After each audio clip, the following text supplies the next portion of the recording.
All right, this is Small Caps Trading Podcast. Today is July 18th, 2024. Anything on this video, as always, is not a financial advice. Do your own research. So today, this is our weekly videos, apart from the Q&A sessions on Friday that we are also having. So anybody who wants to ask questions, if you are listening, this is your first time. That's what we do Fridays right now at 4 p.m. But for this episode, we are gonna talk about process. When something comes up, there is a runner, it start running. What do you do? How do you prefer if you're gonna trade long or short? So Mo, you wanna take over? Right on. So yes, this is part of our quote unquote educational series. Let's call it that. And the first one we did was last week. It was about short traps, and I realized that we have a good intention, put on these like little educational videos about this concept or that concept. But it just dawned on me that we should do this chronologically from the beginning of the process of trading to the end. And so today we're going to start with we're going to go through basically the process that me and Molly go through when we trade, and we're going to start from the beginning. And so today we're just going to talk about how we what our process is when we're looking for stocks to trade, really, and as those stocks come up, how are we looking at them and deciding, making up our minds. And so, what we do personally, we're small cap short sellers, and so we look for the usual stuff like substantial overextension for unjustified or unsustainable reasons, and we look to get short those things. Day one gappers, multi-day runners, first red days, dilution, S1s, all that stuff, right?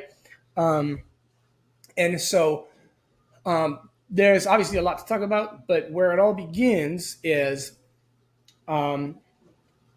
we wake up in the morning and let's ignore the day before. Let's say there's nothing from yesterday that we're like looking at, for a trade today. Let's say it's Monday. Nothing happened Friday. We're just from scratch, right? And so the process is going to be, the process will be that we will wait for runners, right? We're going to wait for runners, and as the runners come up, we're going to start to look at them, and when we look at them, here's the process that we go through.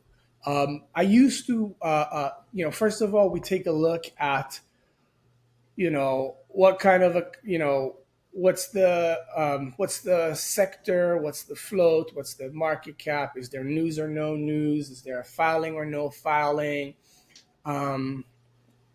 is there so we're just looking at the stock itself, right? And we're looking at all the attributes of this stock to understand what kind of vehicle this is, right? Like if it's a very low float, then we need to have, sort of substantial movement in relation to the cycle in order to be interested in it short. If it's a very, very large float that for whatever reason we're interested in, then there's a lower percentage gain that we are expecting to have before we might get interested in it short, right? So that's the nitty, the fast, sort of the fast explanation of that. But it's not about one about one thing or another. We're going to do an entire video just on floats and what to expect from each category of floats, right? Just generally speaking, first we look at all the attributes of the stock that are relevant. And then we also look at the daily chart. We're looking for looking left levels or, major support and resistant lines, particularly resistance, right? That's the same thing. But we're looking for major, what we call looking left levels. And we're asking ourselves, how close is it to that looking left level? How realistic is it that it might reach that level or not? And we're asking ourselves two other questions, which are questions about the dynamics of the day. So are there a lot of runners today? Is this the only runner? Meaning to say, is this thing going to be crowded? It's going to be the only girl on the ball, or is there a bunch of runners, in which case the volume is spread out and it's not as crowded? And we also ask ourselves questions about where we are in the cycle, what happened yesterday, which we because all these small caps, they're it's all just retail traders. There's no real funds there other than funds that mess around with small floats. So that to say that it's very very behavioral finance driven, this whole thing. And so if there's a dynamic that happened the day before that people might you might know to guess what people might be thinking today, it might come in handy. Or if nothing was noteworthy the day before, then that's a category that you can't really tap into for additional help in trying to just make your decisions. But those are really it. So the attributes of the stock, and we're going to go through all of it in detail, but the attributes of the stock, the looking left levels on the chart, and trying to understand the dynamics both from today, currently, and as well as yesterday, how crowded or not crowded, and what are people's trading psychology going into today from yesterday, if there is a crowd psychology that we can understand. So that's really it in a nutshell. And I'm going to go into each one of these right now, one by one, and expand on all of them. Before I do, Molly, anything?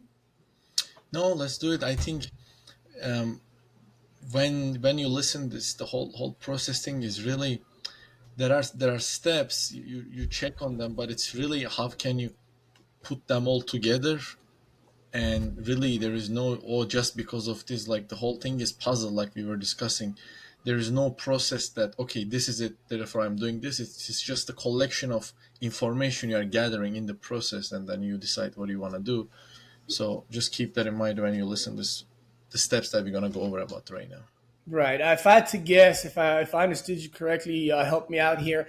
I think that you might be referring to explain to people that, look, if something is a low float, then yes, we have an expectation that it might need a further percentage run in order for us to be interested. But we might be in one cycle where we expect that to be the run to be X. We might be at a different cycle where we expect that run to be X times 3 before we get interested. So it's never it's what's sort of difficult about honestly learning how to do this, which is that you have to both understand all the signals, so to speak, as well as when they're applicable and when you have to augment them and stuff. So I think that might be what you're referring to, and that's a Yeah, yeah, hundred percent that was correct. an example of what I was trying to say. Perfect. Yeah, yeah. Couldn't agree more. So without further ado, I'm gonna go ahead and share a screen, and we're gonna start from the beginning of the All right. process. Um, yo, NAAS new highs, bro. Not not wrong. That's so, yeah, Told good you. call. Good calls. So the we just had a little conversation about when strength at the end of the day is can cause a gap down and when it can cause a gap up, and we had two stocks doing exactly one and the other. So without further ado, let me go ahead and share my screen. Fantastic. So the first thing that I used to do is I'd have an Excel sheet for every day, and in that Excel sheet, I'd have um, in that Excel sheet. That's actually it right here. And I'm not even. Oh, it's sharing the window. It's not sharing that. Never mind. But let me see. Ah, here we go. So that's actually it right here, right? It was on. It used to be right here at the top of my favorites. I would go into it every single day, and what I'd have there is these um, columns, and every time that a runner comes in, I'd fill it out, and and I'd have it in front of me. Yeah, like you do it really fast. You do it really, really fast, like with your eyes before you even fill it out. You just look at all this stuff. But this is the stuff that I was looking at. So, I'd start with the market cap, the float, and I'd search for news or no news, filing or no filing, because you have runners that run on news and filings. You have runners that run for no news, right? So I want to know that the industry and, and all that stuff. And I put them, every day, all the runners.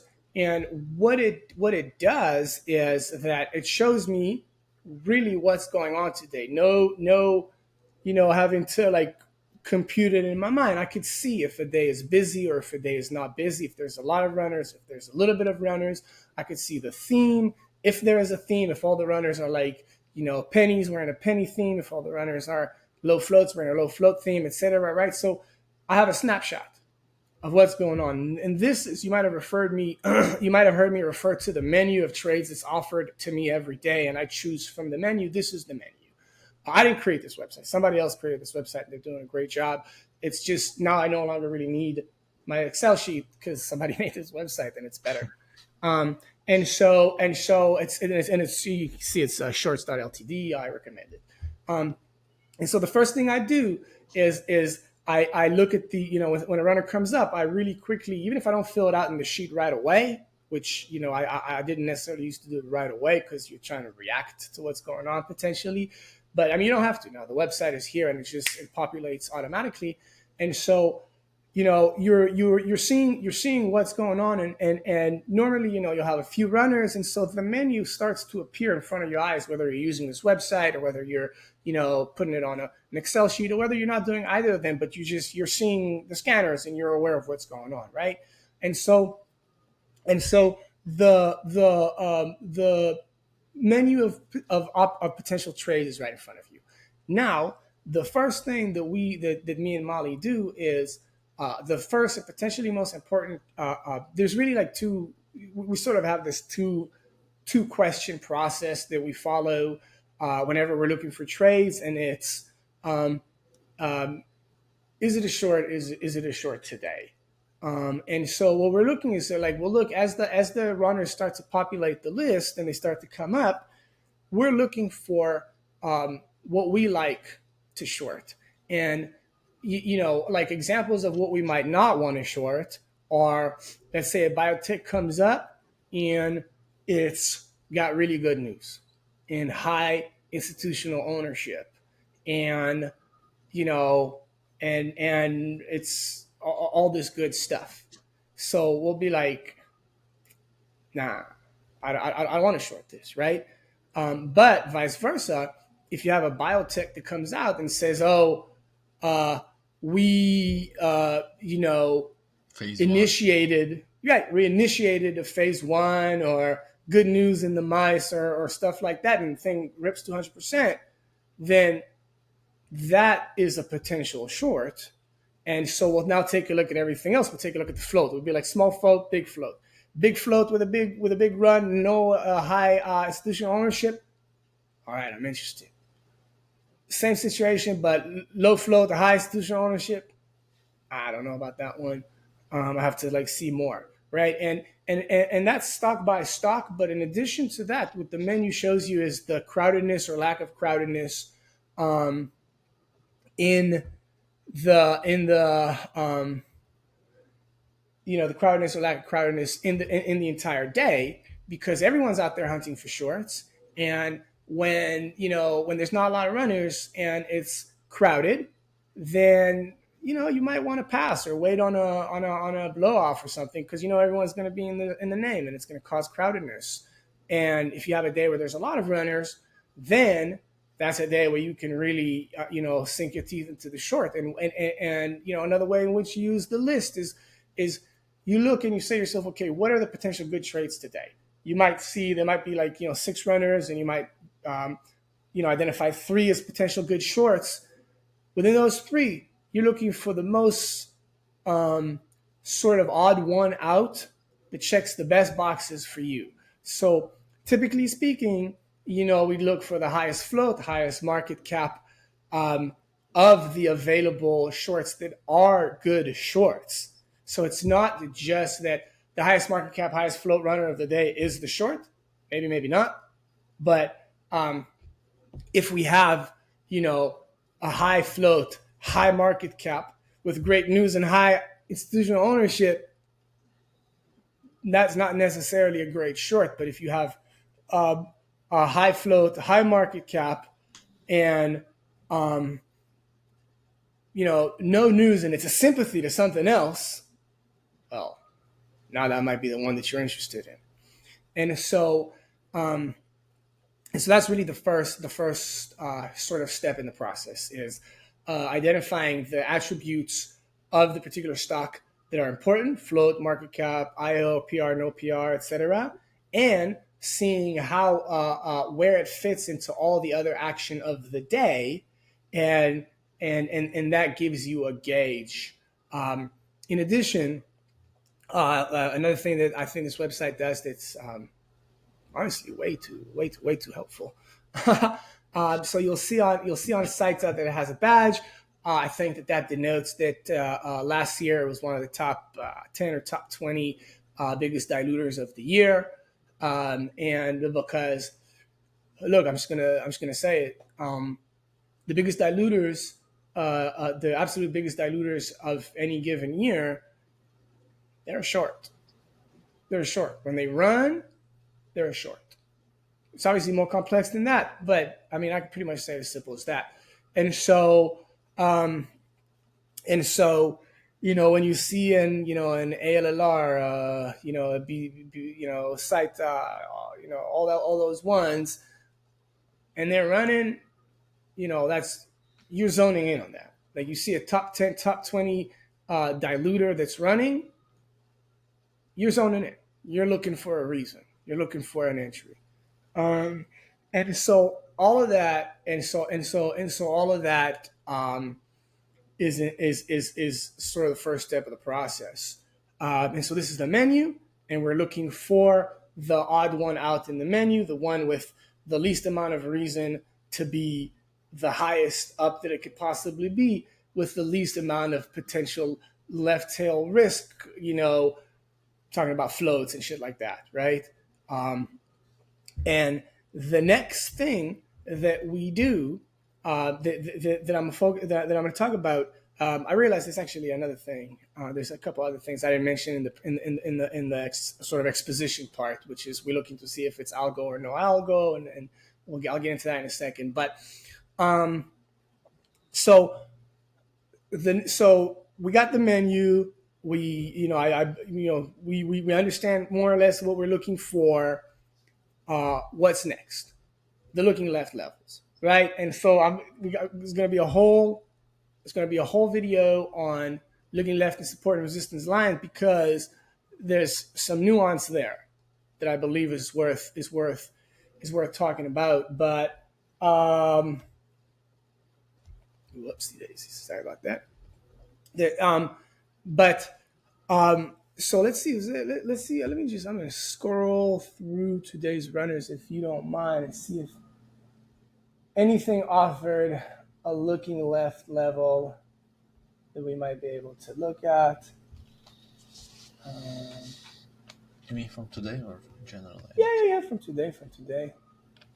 Um, ONCO had a decent one, but it didn't go there. which one? ONCO had a decent looking left that it did went last month on May. Okay, let me see. ONCO. It topped there and then came back. Oh yeah. So yeah, sure. We could use we could use ONCO. Why not? ONCO is pretty wiki, so it's hard, but fuck it. Let me It's just just the set first up. one came to my mind. Huh? This was just the first one came to my mind. Yeah, sure. Why not? We'll put it up there just so that we have a visual. Um, Let me open the podcast version of my trading platform, the one that hides everything that needs to be hidden. And let me open ONCO, and let me hide my account information, and we are good to go. Let me switch what I'm sharing here, and let's look at the looking lefts. Share screen, entire screen. Oopsie daisies. 1 second. Forgot to click a couple of buttons. There it is. All right, share screen. Entire screen, this guy, let's see. Sweet. Okay, so examples of potential looking left levels, and I'll cover this, we will cover this in an entirely different um, video that just talks about this, but, like, um, when this comes up, then, sort of, um, the first thing that you're going to do is you're sort of going to look for, um, you're going to start to look for, okay, what's sort of the most important levels, right? And you're going to remember what I said in the beginning, right? I said you're looking for um, the looking left levels, and what's most realistic that it might go and visit. And a looking left level is not just any level; it's a sort of a blocker level. I like to think of it as such. It's sort of an extreme level that if it does go there, um, particularly fast and violently, then it's very likely that it might find resistance there. So when it, like on CL is a little bit of a tough example to use the looking lefts on because it's so wiki that there's actually a bunch of them. Typically, you don't have that many, and typically what you do is you ask yourself what's the one that it's closest to, what's the one that it's you look at the ones that are there and you ask yourself what's most realistic that it might go to. And so, normally I wouldn't really be messing with the lower ones. I'd be like looking at more of the higher ones. In hindsight, right? You can see that you had this level here that it cleared out and then flushed below. Um, but we're not gonna go too deep into this because this is really just about the process of by which we're looking for trades and the prism for which we're looking at it. And so we're looking for, like I said, we're going through the different categories of the stock. We're going through where that particular runner fits with all the other runners. Is it, which one of the, and then we're looking for looking lefts, which looking lefts are sort of wish areas for, like, I wish if it goes there, I might, short it there if it gives the signals to short it there. Right. And just for shits and giggles,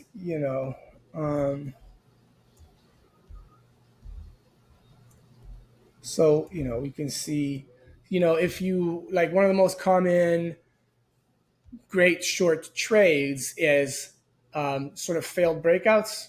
The reason why they're some of the best short trades is because in order for a short to work, you need sellers and you need a lack of buyers. And when you have sort of failed breakouts, that typically means that there are longs that are on the wrong side. And so a lot of times when you have something that breaks through a looking left level and then breaks below it, yeah, that's a good trade, potentially a good trade. So, the looking lefts. Now, what was it that was on my mind? There was the menu, the looking left levels, algo or no algo. So we tend to look, we like I can say just for me personally, I tend to look at things. I'm like, okay, is there an algo involved or is there no algo involved? If there's an algo involved, then I'm trying to understand what the agenda for the algo is, um, and then get on the right side of that agenda when they're done doing whatever it is they're trying to do.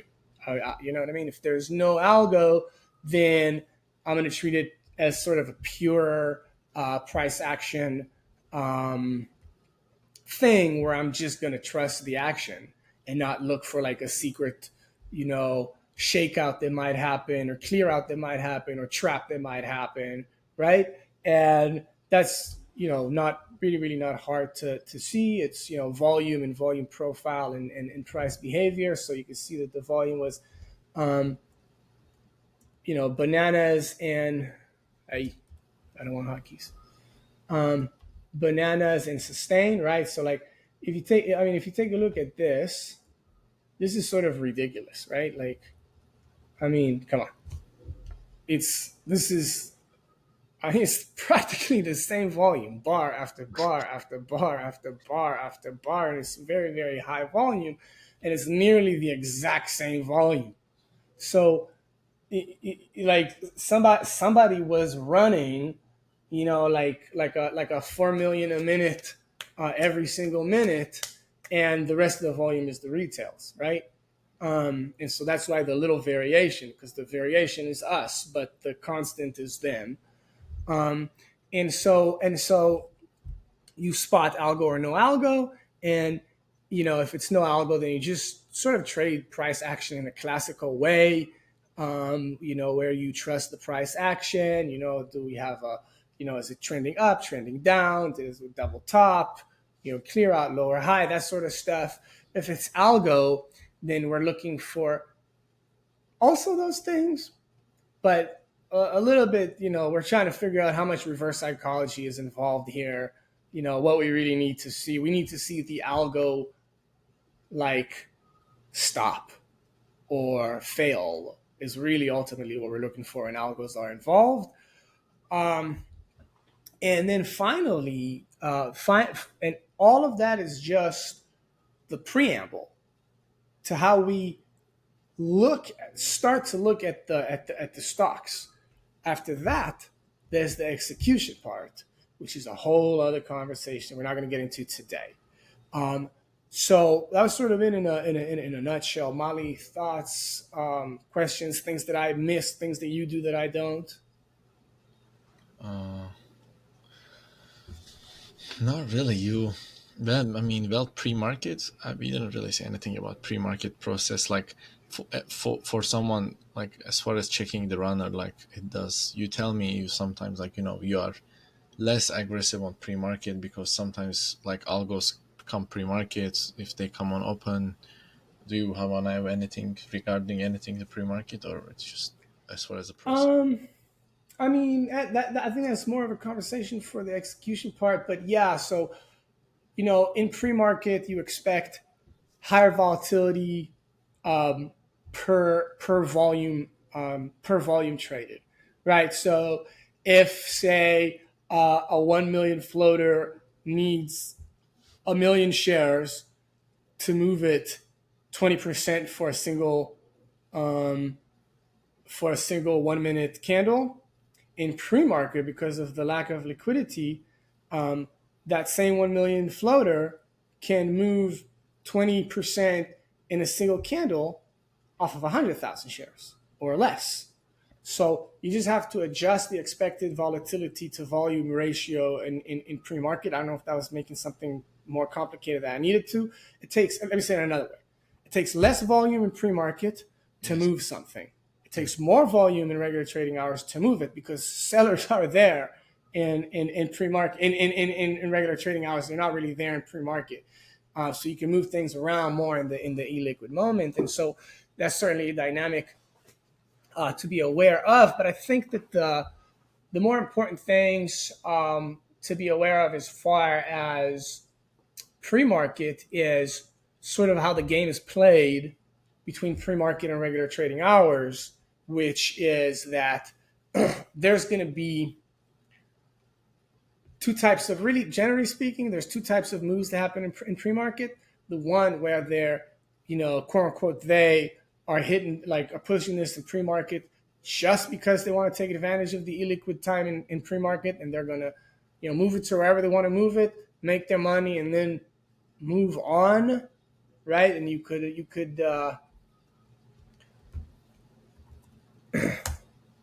right? So you could see that today, right? There's an example of one where they just came to move it, they moved it, they did what they did, and that's it. They were gone. And then you have the other type, which is where they're testing the waters, they're moving this around, but they got a plan to come in during regular trading hours and really do the thing, right? And so, generally speaking, you could divide the movers in pre-market to those two categories and ask yourself which one you think it is, right? Um, and the other thing to be aware of is the time, and that's true for pre-market and regular trading hours, because when you have something that starts running at 4 a.m.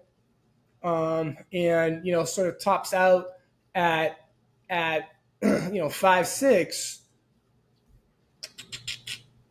then even though this was just sort of a liquidity test for them, it still was there was a trade there, right?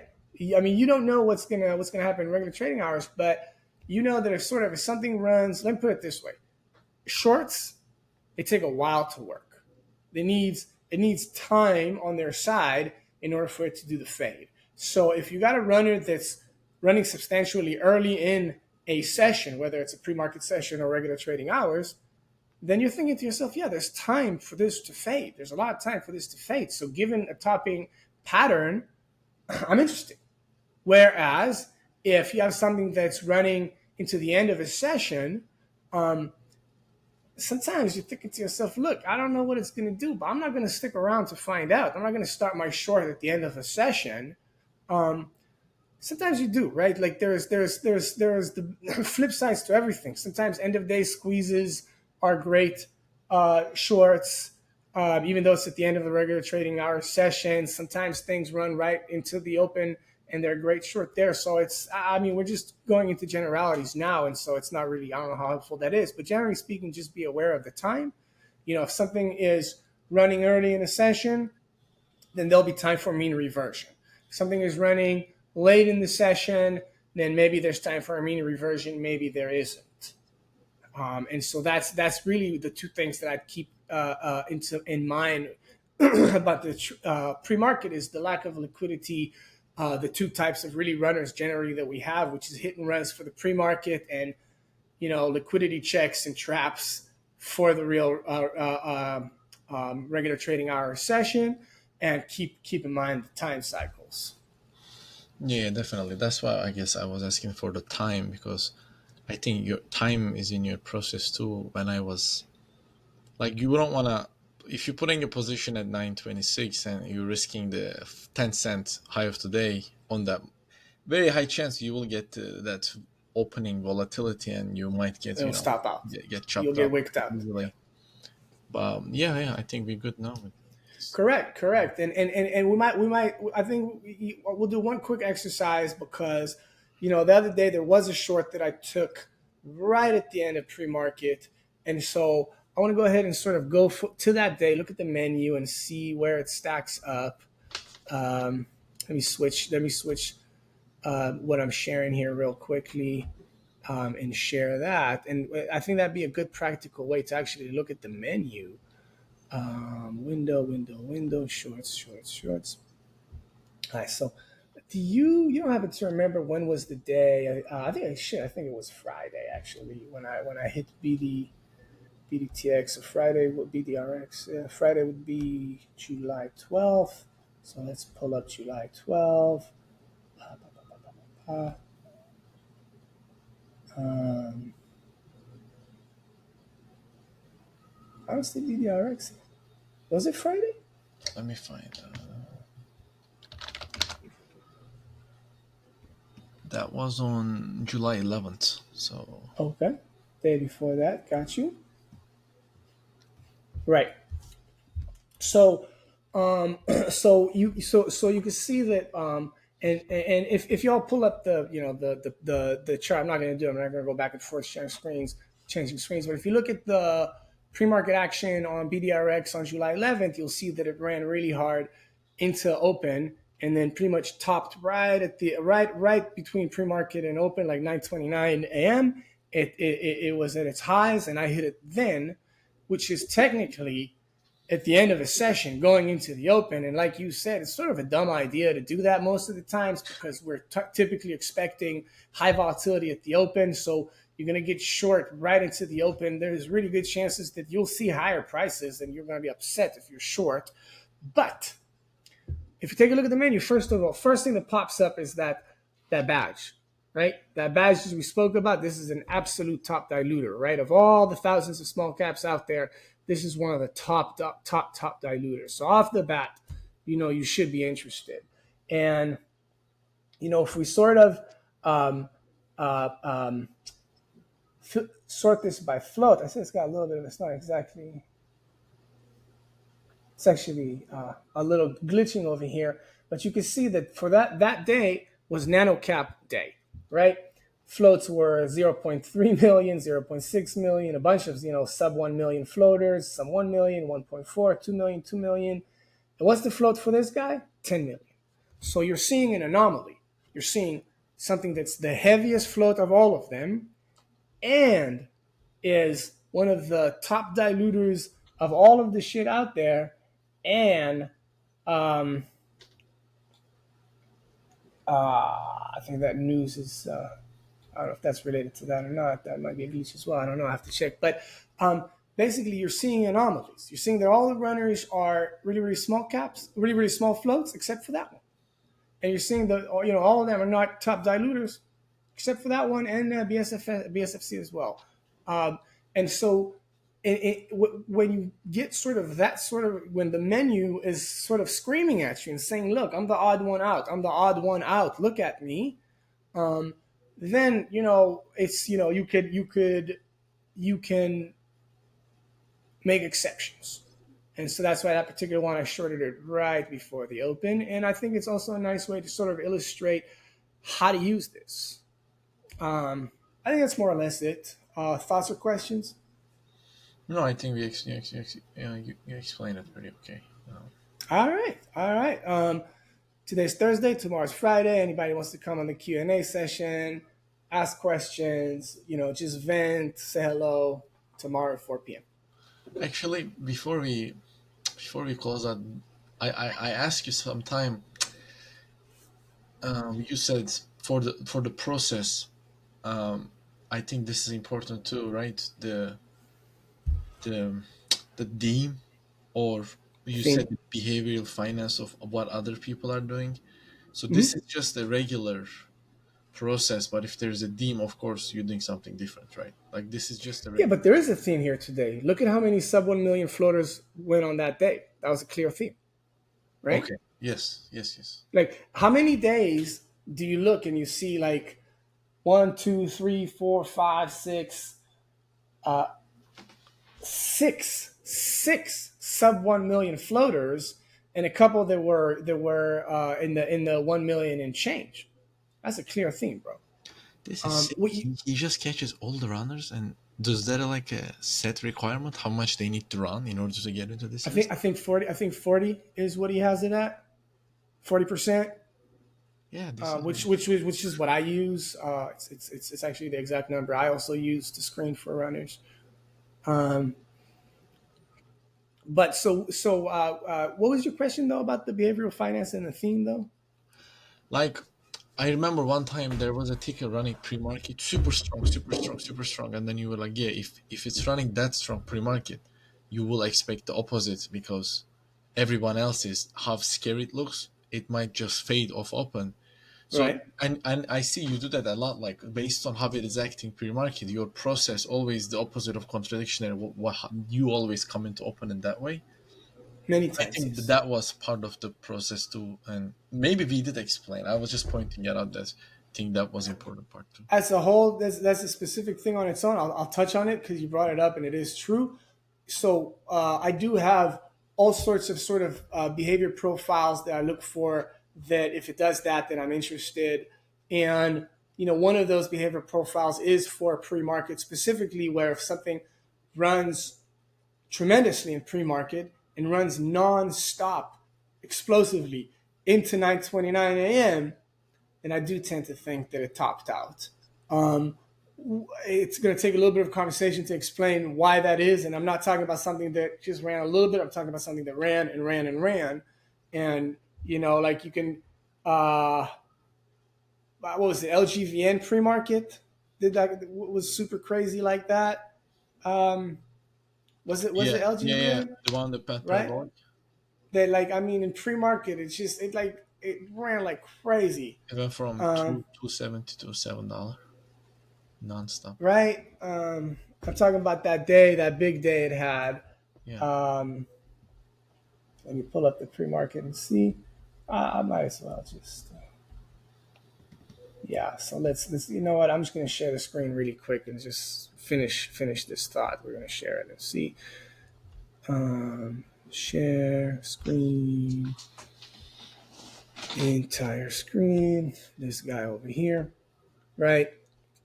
So we're talking about, of course, um, this day right here, right? This day over here. And sort of, you can see that it went from $2 to $7 nonstop and then did its, topping pattern over here. So this would be sort of an example of when I see something that runs crazy into market open nonstop, then it becomes something that I'd like to look at and see, could it have topped out in pre-market? Because when something runs like crazy in pre-market, remember I said there's two types of runners in pre-market: the ones that are taking advantage of the illiquidity to hit and run, and the ones that are laying a trap. They're checking liquidity to see how their algo, how much is needed to run the algo in regular trading hours, or they're moving it around to get shorts involved in pre-market, but they're keeping it weak. So shorts will, have bad averages and confidence on it, and that's right. So there's the ones that are taking advantage for hit and run, and there's the ones that are laying traps. And something that runs like crazy, how is it a trap? How is it a trap? It already went crazy. You know what I mean? Now, could it go more crazy? Sure, anything is possible. So it's not automatically, if it runs like crazy, it's definitely a topped out.